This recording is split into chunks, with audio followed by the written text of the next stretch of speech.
Jai Hind everyone. Welcome to my YouTube channel, which is Explore Yourselves, Banking and General Knowledge, etc. Today I will discuss two group discussion topics related to the internal promotion examination for banks. Welcome to part 2 of my Path Through the Corner Office 2025 to 2026 series, where we break down real bank promotion exam questions and give you clear practical sample answers and about group discussions to help you climb the career ladder faster. Group discussions topics: first, role of banks in financial inclusion in rural India; second, non-performing assets (NPAs) and measures to reduce them. Role of banks in financial inclusion in rural India. Financial inclusion means ensuring that every individual, especially the poor and marginalized, has access to useful and affordable financial services such as savings, credit, remittance, insurance, pensions, and digital payments. In a country where nearly 65% of the population lives in rural areas, banks play a crucial role in bridging the gap between the formal financial system and rural India. Over the last decade, various policy initiatives and technological innovations have strengthened rural outreach, yet significant challenges remain. This topic is frequently discussed in bank promotion exams because it highlights the bank's social responsibility, regulatory objectives, and operational strategies. Positive role and advantages. Pros: arguments in favor of banks. Banks have been the backbone of India's inclusion journey. Their contributions are multidimensional. First, opening the gateway to formal finance. Banks help rural households move away from informal money lenders towards regulated financial systems. Basic savings accounts like PMJDY accounts, small deposit schemes, recurring deposits, and zero balance accounts promote the habit of savings and discourage exploitation. Second, affordable credit and reduction of indebtedness. Through schemes like KCC, SHG bank linkage, crop loans, and priority sector lending, banks provide credit at subsidized or reasonable interest rates. This reduces dependence on, on unorganized lenders who charge exorbitant interest. Third, enhancing digital and financial literacy. Banks conduct financial literacy camps, awareness sessions, and guidance on safe digital banking. This helps rural populations understand how to save, borrow, invest, and insure their assets. Fourth, doorstep access through BCs, business correspondence. The BC model has revolutionized rural banking. BCs act as the extended arm of banks and offer services like cash withdrawal, deposit, AEPS transactions, and Aadhaar-based verification at the doorstep, ensuring convenience. 5. Social security penetration. Banks implement government schemes such as PMJJBY life insurance, PMSBY accident insurance, APY pension scheme, DBT direct benefit transfer. These schemes reach crores of rural citizens, reducing vulnerabilities and empowering households. 6. Encouraging entrepreneurship. Banks support small entrepreneurs, weavers, artisans, dairy farmers, MSMEs, and rural startups through Mudra loans, Startup India, and other livelihood initiatives. This promotes local employment and economic development. 7. Transparent and corruption-free subsidy delivery. By linking Aadhaar and bank accounts, direct transfers reduce leakages in government subsidies. This improves trust in the system and ensures benefits reach the right people. Challenges, limitations, and negative impacts. Cons, arguments against. Despite the progress, financial inclusion in rural India is far from perfect. First, inadequate branch penetration. Many rural areas still lack physical bank branches. People often travel long distances for basic service, discouraging them from using formal banking. Second, limited digital connectivity. Poor internet, unstable network, and low smartphone penetration hinder digital inclusion. AEPS, failures, servers, downtime, and biometric mismatches create frustration. Third, low financial literacy. A significant portion of rural customers struggle with understanding interest rates, insurance terms, loan documentation, and cyber safety. This leads to misuse of products or vulnerability to fraud. Fourth, high operational costs for banks. Maintaining rural branches, deploying BCs, ensuring cash availability, and conducting literacy programs involve high costs with low profitability, making rural banking financially challenging. Fifth, dependence on BC network. BCs sometimes face challenges like insufficient cash, lack of training, or delayed commission payments, which affect service quality. Fraud by BCs can also occur in some areas. Six, cultural and psychological barriers. Cash-based mindsets, distrust of formal institutions, and fear of paperwork limit rural people's willingness to use bank services. 7. Exclusion despite account ownership. Many PMJDY accounts remain dormant. Customers open accounts due to incentives but do not use them regularly, limiting the effectiveness of financial inclusion. Arguments for the importance of banks in rural inclusion. First, banks ensure reliability and regulation. Banking institutions follow strict regulations, making them trustworthy providers of financial services, unlike unregulated lenders. Second, banks promote economic stability by mobilizing rural savings and providing structured credit. Banks reduce economic inequality and encourage long-term development. Third, banks drive the success of government programs. From DBT to PMJDY, banks are the execution engine behind all major financial inclusion reforms. Fourth, banking access reduces poverty. Studies show that access to formal banking reduces vulnerability, encourages productive investments, and protects families from financial shocks. Arguments against over-reliance on banks. First, other players also matter.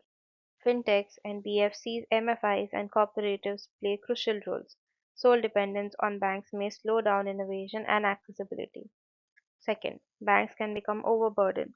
Excessive administrative responsibilities such as DBT handling, KYC updates, and government data works reduce the time available for core banking activities. Third, slow adoption of technology. Public sector banks often move slower in technological adoption compared to fintechs, limiting the pace of digital rural inclusion. Fourth, risk of NPAs in rural lending. Loan waivers, crop losses, and dependency on monsoon cycles increase the risk of NPAs, making banks cautious about extending credit. Balanced comparison. How effective are banks really? A. Reach versus utilization. Banks have achieved remarkable reach, but actual usage remains limited in many areas due to low financial literacy and infrastructure issues. B. Technology versus human touch. Rural customers still value personal relationships. Banks that combine digital solutions with human assistance will perform better. C. Inclusion versus profitability. While inclusion is a national priority, rural branches often operate at high cost with low revenue and creating tension between social duty and profitability. D. Government push versus ground reality. Although government schemes push for universal access, on ground challenges like cash shortages, BC issues, and connectivity gaps slow down progress. E. Innovation versus risk. Banks must innovate to compete with fintechs, but rural customers depend on trust and stability, creating a delicate balance. Overall impact is the role of banks successful. Banks have undeniably transformed rural India's financial landscape. Millions of people now have bank accounts, women SHGs are economically empowered, farmers receive structured credit, subsidies reach beneficiaries directly, direct digital transactions are growing rapidly. However, inclusion is still evolving. True financial inclusion requires not just access but usage, awareness, and empowerment. Conclusion. Banks are the central pillars of financial inclusion in rural India. Their support goes far beyond transactions. They promote saving habits, support livelihoods, protect families through insurance and pensions, and bring transparency to government benefit delivery. The introduction of BC's digital banking, PMJD, YDBT, and financial literacy programs have strengthened the rural financial ecosystem significantly. With challenges like low digital literacy, connectivity problems, high operational costs, and behavioral barriers continue to restrict full inclusion. Therefore, the way forward is not simply expanding banks but adopting a holistic model that integrates banks, fintechs, MFIs, cooperatives, and digital innovations while strengthening literacy and trust at the grassroots levels. In a sense, banks have laid the foundation, but continuous efforts, innovation, and collaboration are necessary to achieve deep, sustainable, and meaningful financial inclusion in rural India. Non-performing assets and measures to reduce them. Non-performing assets (NPAs) represent loans or advances where the borrower has stopped paying interest or principal for 90 days or more. NPAs are a critical concern for banks because they directly affect profitability, liquidity, capital adequacy, and long-term financial stability. For the Indian banking sector, especially public sector banks, NPAs have historically been a major challenge due to economic slowdowns, poor credit appraisal, corporate defaults, and vulnerabilities in sectors like infrastructure, MSMEs, steel, and power. Understanding NPAs and the measures to reduce them is a vital topic for bank promotion examinations, group discussions, and policy level assessments. Positive aspects or pros of NPA recognition arguments in favor. While NPAs are generally viewed negatively, the recognition of NPAs has several positive impacts on the banking system. First, transparency and the true picture of bank health. Recognizing NPAs gives an accurate picture of bank's asset quality. This transparency builds trust among investors, in regulators, and the public prevents the concealment of risky assets. Second, encourages better credit discipline.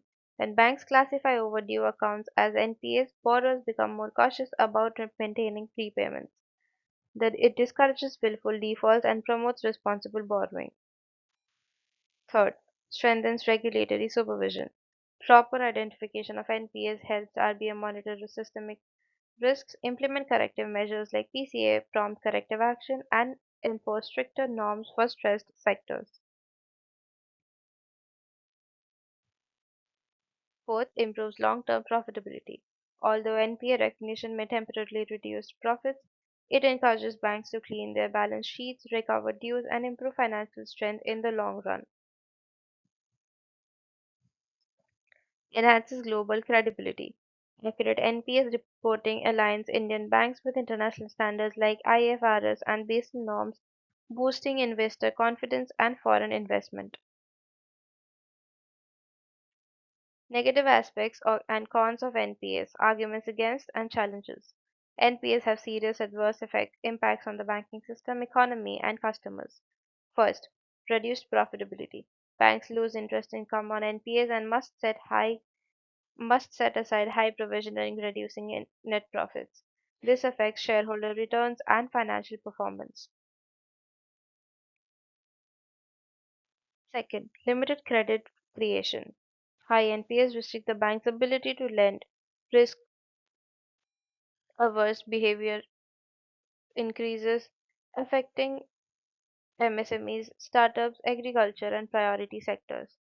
Third, rising cost of capital. When NPAs rise, banks may increase interest rates to compensate for losses. This raises borrowing costs for genuine customers. Fourth, stress on capital adequacy. Higher provisioning requirements affect CRAR, forcing banks, especially PSBs, to depend on government recapitalization. Weakens the economy. A stressed banking system slows investment, reduces growth across sectors, and weakens overall economic momentum. Sixth, loss of public trust. Frequent reports of high NPS cause customers to doubt the efficiency of banks, particularly public sector banks. Key causes of NPS. Understanding causes is essential for implementing effective measures. First, economic slowdown and business failures. Sluggish GDP growth, demand contraction, and industry specific downturns lead to repayment problems. Second, poor credit appraisal and monitoring, inadequate risk assessment, overestimation of cash flows, and weak follow up contribute to significantly rising NPAs. Third, willful default. Some borrowers intentionally avoid repayment despite having the capacity to pay. Fourth, infrastructure bottlenecks. Projects get delayed due to land issues, environmental clearances, and or policy revisions causing cost overruns. Fifth, natural disasters. Floods, droughts, and pandemics affect agriculture and small businesses, leading to overdue loans. Sixth, political interference on loan waivers. Loan waivers create moral hazard and weaken credit discipline in rural lending. Measures to reduce NPA. Positive side of reforms. India has implemented multiple reforms to reduce NPA, strengthen recovery, and clean bank balance sheets. First, Insolvency and Bankruptcy Code (IBC) is the most significant reform.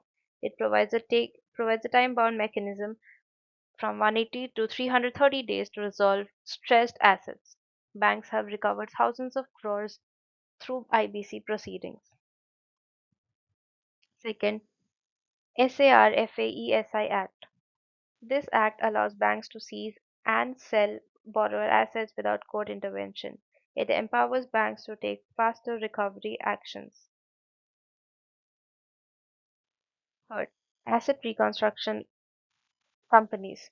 Asset reconstruction companies purchase NPAs from banks at a discount, helping banks clean their books and focus on fresh lending. One-time settlement (OTS). OTS allows banks to settle NPAs with compromised compounds to maximum recovery in difficult cases. Fifth, robust NPA monitoring. Mechanisms like SMA, special mention accounts, early warning systems, and credit monitoring improve detection of stressed accounts before they can turn into NPAs. Six, credit information companies. CIBIL and other credit bureaus help banks accurately assess borrower creditworthiness, reducing the chances of risky lending. PSB reforms and accountability. Ease reforms, stricter internal audits, and responsible lending frameworks improve governance in public banks. 8. Loan restructuring schemes. During major crises like COVID-19, RBI allows limits restructuring to support viable businesses and avoid unnecessary NPAs. Limitations of NPA reduction measures. Negative side, cons. Even with reforms, challenges persist. First, slow IBC resolution. IBC often exceeds time limits due to litigation. Large cases get stuck in NCLT backlogs. Second, haircuts reduce actual recovery. Banks sometimes take massive haircuts, 60 to 90%, reducing the effectiveness of the recovery process. Third, SARFAESI works unevenly. It works well for secured retail loans, but is less effective for large corporates with complex asset structures. ARCs face capital constraints. ARCs often lack sufficient capital to buy large NPAs, limiting their effectiveness. Fifth, political pressure and loan waivers. Periodic loan waivers undermine repayment discipline, especially in the agricultural sector. Sixth, risk of evergreening. Some banks restructured loans repeatedly to avoid NPA classification, delaying rather than solving the problem. Arguments for strong NPA measures. First, necessary for bank health. Clean balance sheets improve profitability and ensure sustainable credit growth. Second, protects depositors. Lower NPAs, safeguard customer deposits, and boost public confidence in banks. Third, helps economic growth. Efficient recovery ensures that funds can be recycled into productive sectors. Fourth, reduces government burden. Lower NPAs reduce the need for capital infusion into public banks, saving taxpayer money. Arguments against aggressive NPA actions. First, harsh actions may hurt businesses. Strict enforcement, asset seizure, and bankruptcy proceedings may push viable firms into closure, causing job losses. Second, may discourage lending. Fear of NPAs makes bankers risk averse, limiting credit to MSMEs, startups, and agriculture. Legal proc- Third, legal processes are time consuming. Frequent sl- court cases slow recovery and increase operational costs. Fourth, borrowers' financial stress can worsen. Small traders and rural borrowers may face emotional pressure when banks adopt strict recovery procedures. Balanced evaluation. Are NPA measures effective? The overall trend shows improvement. NPAs have declined due to IBC stricter norms and better monitoring. However, recovery rates remain inconsistent across sectors. Large corporate NPAs take long to resolve. MSME and agricultural NPAs remain high due to economic vulnerability. The banking sector still carries legacy NPAs from past lending cycles. Thus, progress is steady but incomplete. Conclusion: NPAs are a critical challenge, but also an opportunity to strengthen the banking system. They highlight weaknesses in credit appraisal, monitoring, governance, and economic resilience. While NPAs negatively impact profits, liquidity, and credit flow, their timely recognition and resolution lead to greater transparency and long-term stability. Measures like IBC, SAR, FAESI, ARS, ARCs, OTS improve credit monitoring, and PSBs inform reforms have significantly helped in reducing NPAs, although issues like legal delays, haircuts, and structural weaknesses persist. A balanced approach is essential. Banks must maintain credit discipline, strengthen appraisal skills, adopt predictive analytics, and handle recovery sensitively without stifling economic activity. Ultimately, reducing NPAs requires coordinated efforts from banks, regulators, government, borrowers, and the judiciary. A clean, healthy, and robust banking system is crucial for India's sustained economic growth, and effective NPA management is central to achieving its goal. Thank you very much for your patience. Please like and share this video and subscribe to my YouTube channel.